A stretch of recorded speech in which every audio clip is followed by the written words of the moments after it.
We look at the Grove Bowl battles to watch as tomorrow's Grove Bowl will take off. And also tomorrow, the transfer portal window opens. We'll tell you about what's to come. Anyway, this is the Locked On Ole Miss podcast. You are Locked On Ole Miss, your daily podcast on the Ole Miss Rebels.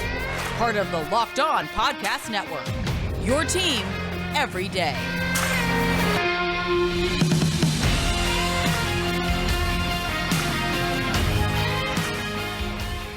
Welcome to the Locked On Ole Miss podcast. Hope you guys enjoy your weekend. We're almost to Saturday, guys and gals, honestly. Thank you again for making the Locked On Ole Miss podcast your first listen every day. We are free and available wherever you get your podcast. We're especially thankful for our everydayers, those that listen to the show every day. Also subscribe to the YouTube channel as well. There's some Grove Bowl battles that people need to pay attention to as the spring game, the Grove Bowl, actually happens tomorrow. Now, we've explained, and if you're an everydayer, you know exactly what I'm talking about. We have explained over and over again how you watch a spring game. You can't watch a spring game and try and pick unit stuff. How does the offense look? How does the defense look? What's the score of the game? That is doing a spring game wrong. And that is honestly the reason people who try and do that, how worthless it is. People might think the spring game is less than important. But spring practice is very important. It's very important for these reasons.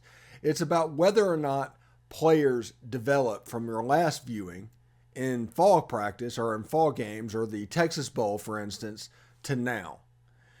Did they advance? Did they determine what did not work in the fall and figured out an adjustment to make themselves a better, more effective football player? And those that are successful doing it will find themselves playing on Sunday.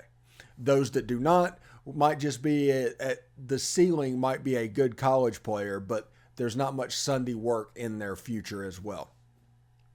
So the battles that people need to pay attention to, first and foremost, the linebacker battle, and more the middle linebacker battle, because I'll tell you in just a second why the outside backers you don't really need to pay attention to in the moment. But the inside backers with Ashanti, Cistrunk, Khari, Coleman, Jeremiah Jean Baptiste, and Monty Montgomery, those players are going to fight tooth and nail to be ready to play and step on the field first against Mercer.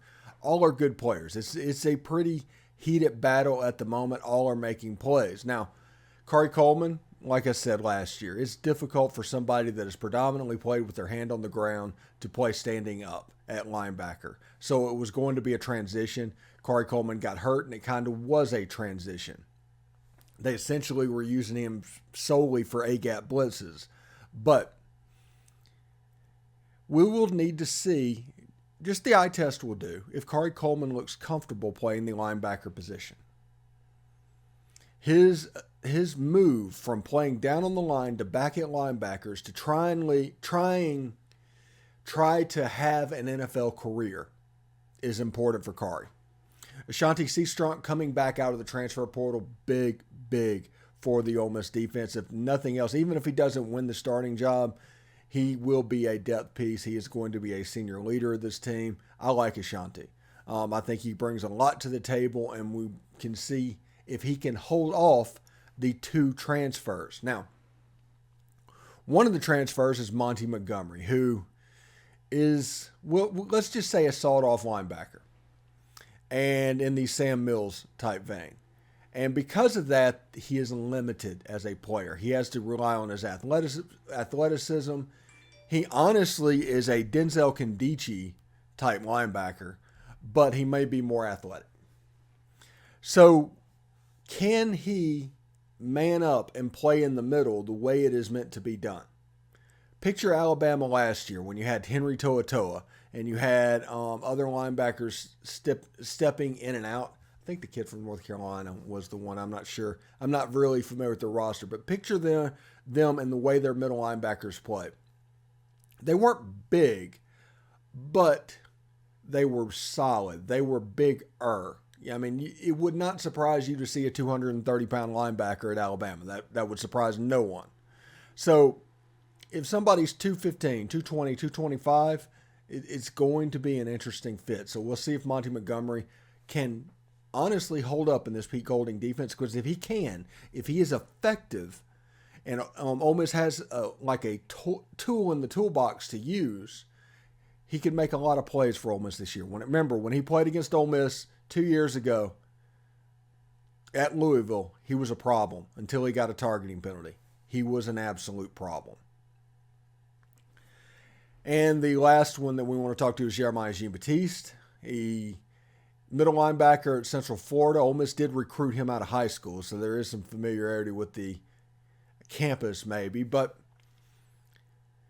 he is the guy that has been brought in to be the middle linebacker. He is the one that is brought in to be the thumper.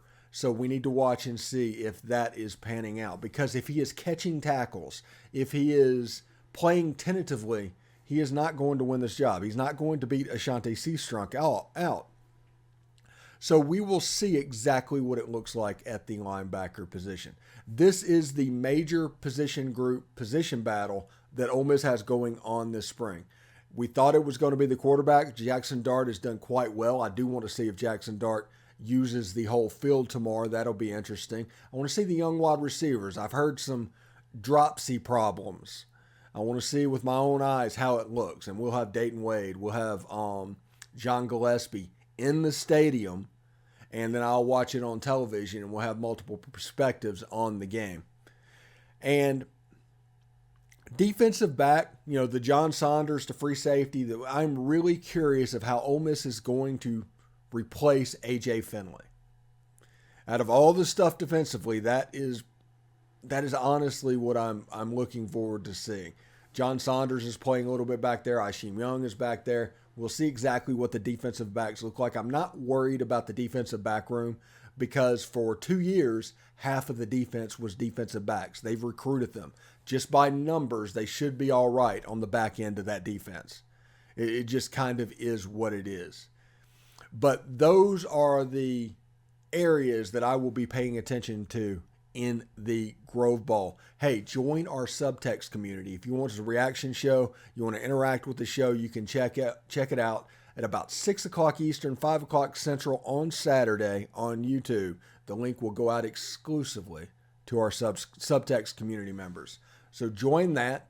It's $4.99 a month with a 2-week free trial, and you can check out and participate in the show as well. I think we only have right now, we have like 21, 22 subscribers, not many at all, but it's at the point where we need to start doing this, because this is something that I was promising that I was going to do.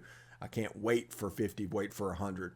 So we'll see exactly what happens. Just it might seem silly to you, but it should be a lot of fun. You can interact directly with the show. You directly send text messages to me.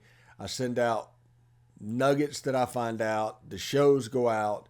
And we'll do things like 3 things we learned from the Grove Bowl as well. That'll go out as well. So it should be a lot of fun. Anyway, today's episode is brought to you by Built Bar. If you're like me and you want to make a healthier snack choice, but you don't want to compromise on taste, well, I've got just the thing for you. Built Bars and Built Puffs. Built Bars are healthy and taste amazing. Seriously, they taste so amazing you won't even think they're good for you. You have got to try this. What makes Built Bars so good? Well, for starters, they're all covered in 100% real dark chocolate. That's right, real chocolate. And they come in unbelievable flavors like churro, peanut butter brownie, and cookies and cream. I'm not sure how Built does it, but all these bars taste like a candy bar while maintaining amazing macros. That's what's even better, is they are healthy for you. Only 130 calories, 4 grams of sugar, 17 grams of protein. And now you don't even need to wait to get a box. For years, we've been telling you about ordering Built Bars at Built.com. And now you can get them at your local Walmart or Sam's Club. But you can still get your specialty flavors online at Built.com. That's right, though. Head to your nearest Walmart today. Walk to the pharmacy section and grab yourself a box of Built Bars. You can pick up a 4-bar box of cookies and cream, double chocolate, coconut puff at the Walmart. You can tell I'm from Mississippi. If you're close to a Sam's Club, run in and grab a 13-bar box with our hit flavors, peanut butter brownie, batter puff, and churro puff. That's pretty good. You can thank me later. So there's many different ways now to have your Built Bar and I guess eat it too. So you'll thank me for it. Thanks again for making the Locked On Ole Miss podcast your first listen every day. Make sure you check out our brand new podcast, Locked On College Basketball. It has everything you need to know about college basketball in one place. Plus, you can hear from big-name experts, insiders, coaches, and players. Locked On College Basketball. It's available on YouTube and wherever you get your podcast. Just a reminder, subscribe to the Subtext community. We'll be doing a live, unlisted reaction show. The only ones that will have the link to join the show will actually be Subtext community members. It'll be cool as well. So the transfer portal opens up tomorrow, and there's a couple of things that I need to talk about because there's a group of people that no matter what happens, you want more. I mean, it's what it is. We need more defensive linemen. We need more wide receivers. We need more quarterbacks. The same old line happens every year, and it's no matter what the depth actually looks like on the roster. Understand that, not really bad-mouthing that at all. But the transfer portal, you can attack it really a couple of ways. Now, Ole Miss has Jameer Lewis at Jack, and Jack is a very, very important position in this defense. It just is. That is the position that Will Anderson played for Alabama last year. Maybe alternated with Dallas Turner a little bit. But you remember what Alabama's defense looked like. So, Ole Miss needs a Jack. Right now they have, I think, Jameer Lewis, the transfer that got here from Southwest Mississippi Community College. Signed like 2 weeks after signing day. He's here going through spring. Got him straight in. I think he's running with the ones right now, but that's also because there's nobody else. So in the fall, you'll have DJ Holmes and Chamberlain Campbell. They're coming in to play on the edge as well. So you're going to be very, very young in that room. We're talking a sophomore and two true freshmen. So it makes sense that Ole Miss might try to find somebody that fits the role of a Jack, if nothing else, for depth in this upcoming transfer window a couple of weeks. You're already seeing players starting to announce that they're going in. They can't go in until the 15th, but they're announcing that they're going in. And, the player from Texas that just jumped into the, announced that he's going into the portal, the kid from Arkansas, I forget his name. I apologize. But he is somebody that might be getting recruited for that position. He's somebody that did not play his first year at Texas, transferred away this year. He was recruited pretty heavily, I think, by Pete Golding. But we'll see exactly how that goes. But we're talking a top 100 type linebacker in the portal. So I don't know the type players that will appear in this portal. I think this portal, and this is just my gut feeling, I know nothing about it, is going to be basically the last chance saloon for people that went into the portal in January. They went to school, got through it, and now you got 15 days to decide exactly where you're going to go. So it's going to be hectic for 2 weeks. Understand, April 15th through April 30th is going to be hectic. Heck, April 15th through April 30th in men's basketball, and that transfer portal windows open up to like May 15th. Could be hectic.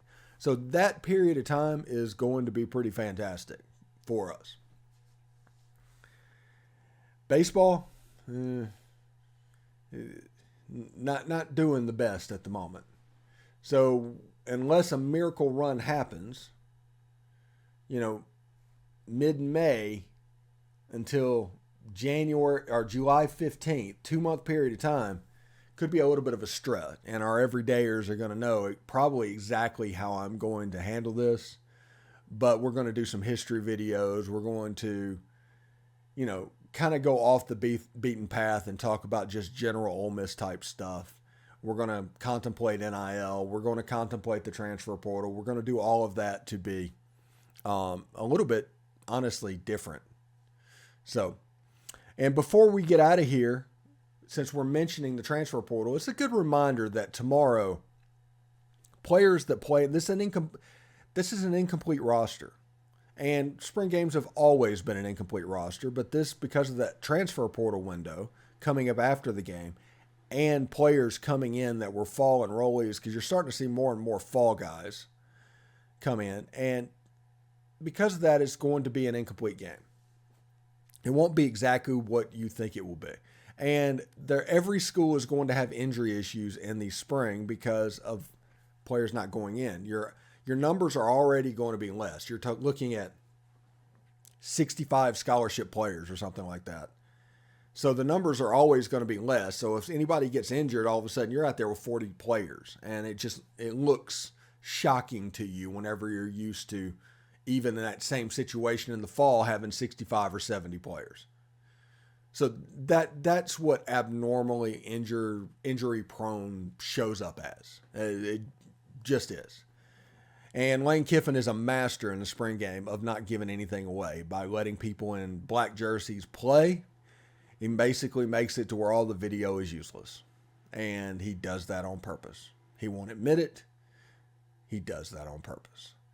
So before we get out of here, though, I do want to tell you, they did a story on 24/7 Sports to where Josh Pate gave his 13 true freshmen coming in the fall to watch, and Sunteri and Perkins made that list. Made it fairly high up in the list. There's probably no order on it, but he was up there. He was obviously on Josh Pate's mind. Now, Josh Pate, real similar to me in this way. It is his job to generate discussion, his job to generate emotion, his job to generate interaction. If he does those three things, it doesn't matter what he says. It's a successful show. I am doing the same thing at a very, very local level. It's my job to generate discussion, interaction, emotion. It's important that people don't like me as much as like me. If you do those things, you can grow fairly rapidly. Josh Pate's doing the same thing on the national level that I'm doing here on the local level, the hyper local level. But Josh Pate does get access to a lot of these players and people that rank these players since he works for 24/7 Sports. And Sunteri and Perkins, who just shot up the rankings towards the end of the year. Now, it wasn't a Chris Jones shooting. He went from like 60 when Chris Jones went from like a low 3-star. But Sunteri, he was the best player on the field in the state championship game for Raleigh. Then he goes down to the Mississippi-Alabama game where people are actually paying attention, and he's the best player on the field at the Mississippi-Alabama game. Then he goes down to the Under Armour game when not only people are paying attention, there are expectations at the moment. And he's probably one of the top 5 or 6 players on the field there. Not the game part, because the All-Star games are weird things, but just talking during the week of practice when they played real football, he absolutely showed out. Really, really nice kid, by the way. He was unbelievably polite when I interviewed him there at the game. Him and Aiden Williams both. I'm looking forward to what they can do in a red and blue uniform. But because of that transfer portal window, that's one of the reasons I think that Lane Kiffin is talking about, hey, after the spring game, we should just call it off. Because now they've got 2 weeks to recruit, 2 weeks to get this done. Do you want to spend a week doing practice? I think spring practice is going to move up. Like what Hugh Freeze did is probably going to be more closer to the norm. Just kind of is what it is. You cannot go into that transfer portal window because you need all of your coaches, all hands on deck, because it's such a short window. But Sunteri and Aiden, Jamarius, those guys coming into Ole Miss, some really, really good football players coming into Ole Miss. I think there's 5 or 6 freshmen that early enrolled, including Braxton Myers, who apparently looks pretty good in practice. Ole Miss generally has a defensive back freshman that looks good, even going back to Davidson and Tyshim, who are no longer here. So we'll see exactly what that happens. And I think Braxton could be that guy for this class. Should be very, very interesting. Anyway, this weekend, reaction show after the Grove Bowl for Subtext community members. Saturday morning, we'll have a replay of this interview with Tom Vanderford that you're about to hear. Sunday morning, we're going to have John Garcia. He'll be back. And should be a lot of fun for you guys. And if you have a problem, thanks for participating. Thanks for being an everydayer.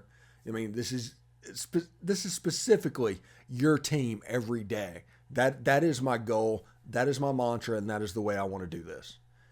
But coming up after this break, Tom Vanderford talking about the Grove Bowl. Stick around. Thanks for making the Locked On Ole Miss podcast your first listen every day. We are free and available wherever you get your podcast, including YouTube. Do us a favor, subscribe to the YouTube channel, hit the bell for notifications, upvote the video, and comment down below. Also, join our subtext community. The link to do it is in the description down below, and we will have a special unlisted live stream following the Grove Bowl exclusively for subscribers in our subtext community. I'm here with Tom Vanderford for our weekly segment on Ole Miss football. It's Grove Bowl weekend, Tom. Oh yeah.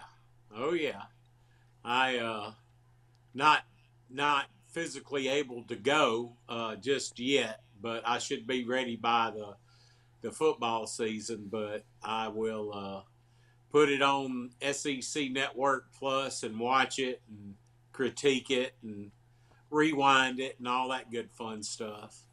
Yeah, absolutely. And we play Mercer and we play during the season, and you're counting down to a date of something that actually means more football.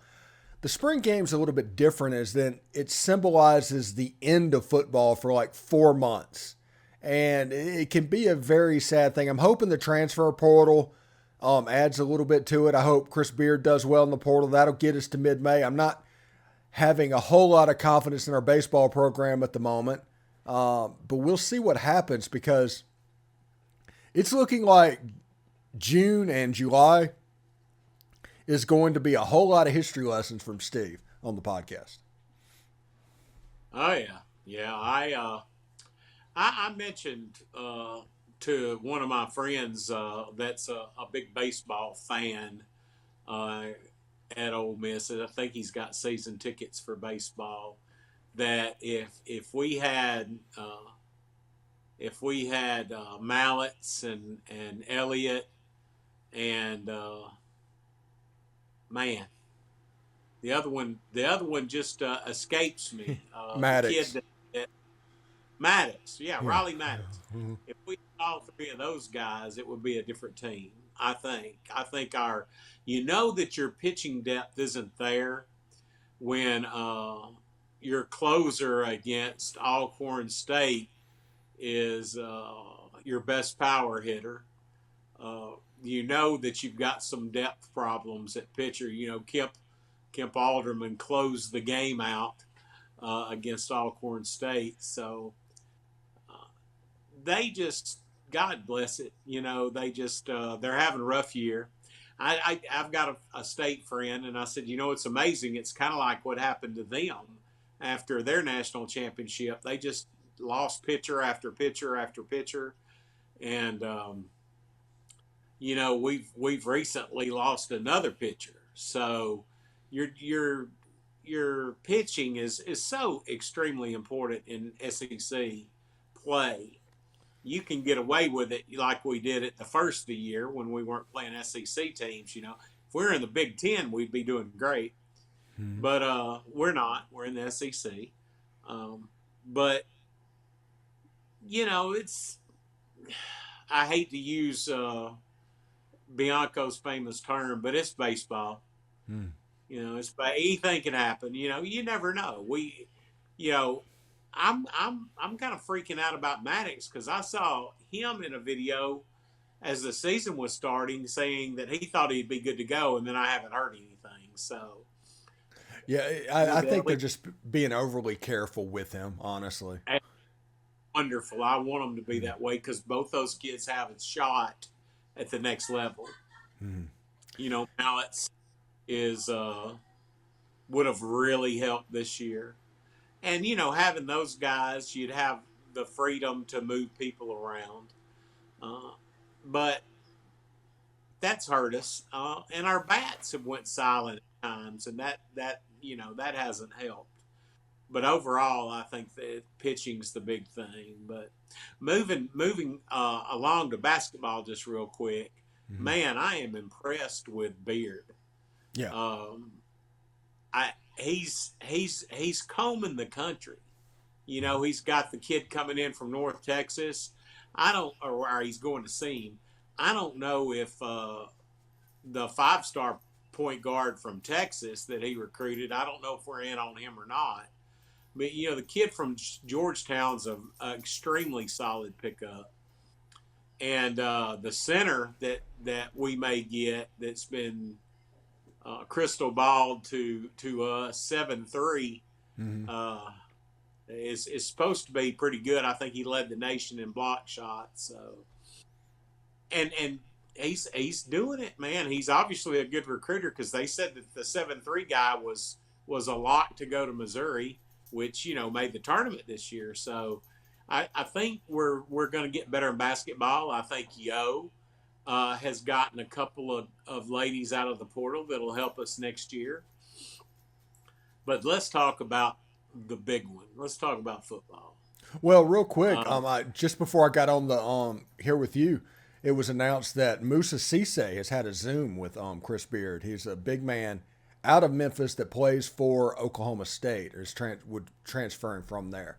So, I mean, he was a former 5-star top 20 player in the country. So that's a big deal as well. But you're right. Let's talk about Grow Ball. What position matchups have your attention in Oxford tomorrow or today? Because you're going to air as a standalone on Saturday morning. Well, exactly. So the position matchups that I want to see, it always starts with the big uglies. I want to see the offensive line versus the defensive line. I want to see some pressure on our quarterbacks. I really do. Because I think we've got a good offensive line. But I really want to see the 4-2-5, see if that helps. I don't think they'll show a lot. People forget that usually the spring game's very vanilla. And if you see somebody that you've never heard of have an awesome spring game, that doesn't necessarily translate into the next season. That's one thing I would caution people on. If you see a running back you've never heard of break 2 or 3 long touchdowns, that doesn't mean that they're going to be in the rotation next year. It's more of a scrimmage and to find out what we have. Now, saying that, I'm also concerned with how our linebackers do in the run game. I want our defensive line to be able to let our backers make tackles at the line of scrimmage. Now, I also want our defensive line to make tackles at the line of scrimmage. Another thing that I'm interested in, just because there are a lot of new faces, especially for the spring game where some people are out, I want to see how our tight ends and receivers do against the linebackers in the secondary. Yeah. We've got our secondary is going to be very much different than it was last year. We're going to have a lot of new faces back there in the spring game. And we're going to have a lot of new faces on offense. I want to see how Priestcorn does. I want to see, something people are forgetting because he just fell off of the wagon, but Jalen Knox, I didn't even know he was with the team anymore. He had the 1 year we had to redshirt because he had some academic issues. And then last year, I think he got hurt. And he's doing great. Bentley, who got hurt last year, is from what I've heard doing great. We're gonna have Quinshon Judkins, we're gonna have Ulysses Bentley IV, and we've got Kendrick Riscano. So we're gonna be deep at running back. Now we don't have Riscano yet, but it's there. I guess all of the people we lost, I want to see how the replacements play. I want to see how those corners play. I hear good things about the kid we brought in from Georgia Tech. That's wonderful. I want to see how these safeties play. I want to see how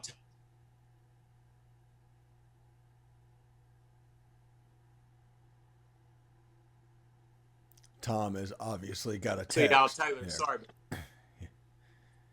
Yeah, sorry about that. I want to see how Taylor Gross plays. I want to see how some of these other young DBs that we've had in the system for a year or two play. And I want to see just how familiar they are, and it won't be super familiar with Pete Golding's system.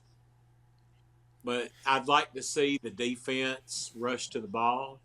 I want to see some really good, stable running and passing. I don't think there'll, all spring games are vanilla, but I just want to see if the fundamentals are good. Yeah, defensively, Now, I think I want to see no receivers catching a TD pass open by 30 yards. I want the defensive player in the right place. I want to see them rallying to the football. I want to see them getting pressure in a unique way. I realize they're going to be vanilla, and there's a chance that we won't see that, but I want to see that. Offensively, I want Jaxson Dart to just look like he's in control. After the spring game he had last year, I want him to end the spring on a good note. And just to help him going into the summer and into the fall. I don't care about stats. I don't care about scores. It's all about the eyeball test in a spring game to me. I completely agree. I know I read something the other day that made me feel good. They said that for the entire spring, he's only thrown one pick. Mm-hmm. That's pretty darn good. Now, has he only thrown one pick because he's avoided the middle of the field? I mean, that's the stuff I want to see too. That's part of how Jaxson looks, is using the whole field. Exactly. I completely agree with that. Now talking about, because I know we're probably running short on time. Let's go to the portal. Okay. I don't know if there are some folks that would be the right fit, but I have noticed, we've had a couple of young kids in the portal who were of the class of 2022 out of Texas, a rush end and a linebacker. Now, they probably going to go to A&M or somebody, but, I found that interesting. I found it interesting that there are some viable people in the portal from other schools that weren't in the first period. So that may be something they look at if they see somebody that they think is a good fit. I don't remember where the kid's from. Oh, the center from Texas A&M that was freshman All-American. He's in the portal. Now, he may very well be going to Texas or somewhere closer, but I found that intriguing. So at the same time, there are going to be kids on our team that enter the portal after spring. They're going to be like, well, I'm still buried on the depth chart at Ole Miss. I want to play. I'm going to see if there's any interest in the portal. Yeah, we'll have to see the wide receiver position because of what's going on in practice. I do expect one or two to get in the portal from wide receiver. Heck, Braylon Brown got into the portal before spring, but now they're using him as a slot receiver, so that provides a little bit of cover. But I do think defensively, there are just some players that it's just clunky fits. They're not going to be able to be their best version of themselves because they do not fit the system. And so they're going to find some place that they will. It's not that they're giving up. It's not that they're quitting. It's just that you have to do what's best for you. I mean, everybody has to do. Yeah. And so we'll see a little bit of that defensively. I mean, I would not be surprised, and I've heard nothing about this, but like a defensive back like Isheem Young, if he is falling down, he's a name that might start wondering a little bit. Now, I have heard nothing. I know nothing about that, but that's just an example of somebody that was brought in to play a certain type of defense. Now this defense has completely changed, and that also affects how well he can adapt to the defense. So him as an example, that's all I was doing, was just using an example. Other Tennyson, although I don't think Tennyson's going to leave, Tennyson might be another example. Yeah. You know, he was brought in to play a certain position, and he did a good job. Now, does he fit in the 4-2-5? He very well may. So those are some of the things that I would be looking at. Also, the fits and like you said, I don't want to see any blown coverages. But I would love to see, like I've seen in some of the highlights from the spring, our DB is completely blanketed the receiver, and the pass is perfectly in the receiver's hands. You know, I've seen 12 and 15, which I think are Marshall and Henry, in some spots making some pretty good catches. So it just it's going to be really interesting. It's going to be really interesting. But I do look for some people to enter the portal after the spring. You know, one of the videos that Ole Miss football put out on Twitter, you had a pass from Jaxson Dart to Chris Marshall, and it was just an absolute perfect pass because Marshall was covered up. It was in between double coverage. It was a hole shot. And he put it exactly where he had to put it and ended up with a 35, 40-yard gain. And stuff like that gives me hope. And like I said, I still want to see him in the middle of the field. That donut-sized hole in the middle of the field, we have to affect linebackers with this offensive team. And part of that is the pass game in the middle of the field. But outside, it just looks like it's supposed to, honestly. Yeah, it does. And I, you know, I played a lot of positions in high school, and one year I forget what year it was. I think it was my freshman year. I played tight end, and we made some money just dragging me in behind the linebackers.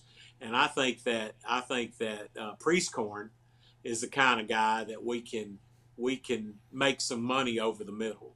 I think our line's got to give enough time for that to happen, and I think our coaching staff has to be confident enough in our quarterback to make that happen.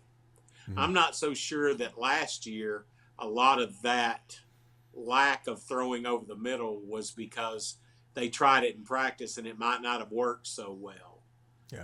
But this year, none of us, I haven't been in any practices, so I don't know. But the little I can get from people within the program is that he's a totally different person this year.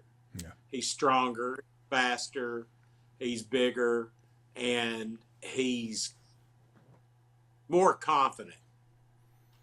Than he was. And Saturday we get to see him finally. I think so. I think so. Now, you know, I'd like to see our future number 7. Oh yeah. You know, I'll see what Sanders has.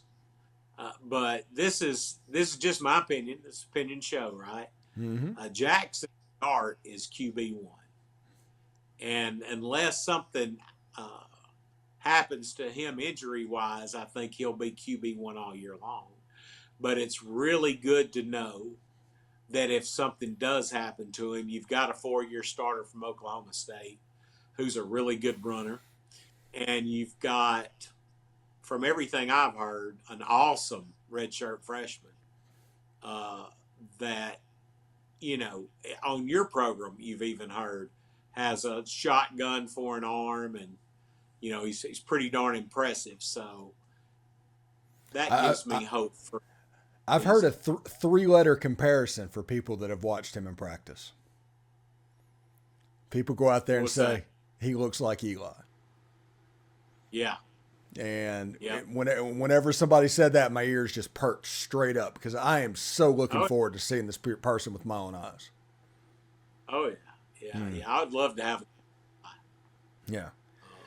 I think the thing might be better than Eli with, though, is I think he can run the ball too. Yeah, you know? The problem that he has is he's 6'1". So that limits him a little bit, but his arm, they say he probably has the strongest arm on the team, and he probably has the most accurate arm on the team, and you put those two things together, he's going to be all right. Oh, yeah. I'm glad we got him. Yeah, and it's one of those things to where for some reason this season doesn't go the way that we're expecting. Midway through it, maybe it's time to just make that change and get ready for 2024. You know, that's true. That's true. And I don't want that to happen, but I'm not the coach, and I feel confident that Kiffin's going to do whatever he can to position himself to have success. So you're right. If it's you never know what's going to happen. You never know what's going to happen. I gave up a long time ago on trying to predict things. Before this baseball season, I said, hey, man, we've got a shot to be just as good, if not better than we were last year. Then everybody got hurt. So you never know. Yeah. Well, before I get out of here tonight, Friday night, there's a crossover I did with Chris Gordy. And the third segment of it, it's like a 30-minute video. It's like a full show that's going to air Friday night. And he goes game by game for Ole Miss in 2023. It's the first time I've done this. And I started to go, and I think I got 9-3 out of it. And then I was sitting there listening to him, and I was like, okay, I can honestly show you how Ole Miss can beat Alabama in Tuscaloosa. I'm not saying they will. I can tell you how they will do it, but I can also tell you how they would lose to Tulane. So that means this summer is going to be absolutely nuts. I do think Lane Kiffin makes $9 million a year. 9 should be the number that is the floor of this program at all time. If you hit below that, I think you have explaining to do. I agree. Mm-hmm. You get paid the big bucks for a reason. Make it happen. Yeah. And anyway, I can see that in his recruiting in state this year. He's gonna. It's just my opinion, but I think he's gonna mop up. I think we get 6, 7 of the top 10 in the state in 2024. Yeah, Jamonte Waller just got ranked by ESPN. They just released their ESPN 300, 16th player in the country, 5-star. So. Oh yeah. Yeah, he's going to be huge, and he's a prototypical Jack, which you know from earlier in the show why that is important. Thanks again for making the Locked On Ole Miss podcast your first listen every day. Make sure you check out our brand new podcast, Locked On College Basketball. Everything you need to know about college basketball in one place. Plus, you get to hear from big name experts, insiders, coaches, and players. It's Locked On College Basketball. It's available on YouTube and wherever you get your podcast. Tom, thank you so much for stopping by. I always look forward to this every week. We're going to release you Saturday morning as a standalone, and we're going to put you on Friday's Locked On Ole Miss podcast. And John Garcia is going to move to Sunday just because I wanted to talk a little bit about Grove Bowl, and it wouldn't make sense to put you on Sunday, honestly. Right. Sounds good, buddy. All right. Take care, man. Yeah, take care. Hotty toddy. Hotty toddy.